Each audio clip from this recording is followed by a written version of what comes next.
Price prediction for end of 2026, 27, and 30 for HBAR. We've seen HBAR as high as 43 cents back in 2021. And then we really haven't had that amount of appreciation again. It looks like the cycle that we're in for HBAR right now is similar to what we saw for XRP in 2021. If you look at the chart, you can see, kind of the all-time high, which would be similar to XRP in 2017, 2018, and then a smaller bull run that we had over the past year here in 2025, where it moved aggressively up at the end of 24 alongside XRP. And then we've got, a descending triangle back down, creating a base on top of, some of the other supports, which used to be resistance for the asset. Again, not a TA guy. I don't have to be dangerous about this stuff. With all that being said, it all really depends on adoption and utility and clarity around the asset. I do think that it's going to be long used but it's going to have enough liquidity in it. The unique value proposition on HBAR versus some of the other networks is the fees on the network are dollar denominated. They are not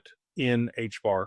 So you still pay in HBAR, but it's always a fixed fee that's dollar denominated. So as the asset appreciates, it takes less and less of the asset to pay the fees on the network, which is unique. Whereas, XRP and some of the other ones, they would have to pass an amendment to drop the fees on the network. But the fees on the XRPL are already, 0.000012, or there might be one more zero in there. Very little amount of XRP required, less than a penny to send $1 million on the XRPL. And that'll continue to be the case even at high value for XRP. So price predictions for HBAR, it really just depends on which market it's going to get adoption in. If it is Web3 dApps and decentralized applications, I think over the long term, you could see $1,000 HBAR. Maybe I'll just go to 2030. 2030 and beyond, I think you could see $1,000 HBAR if it does get adoption in all the different verticals that they're currently targeting.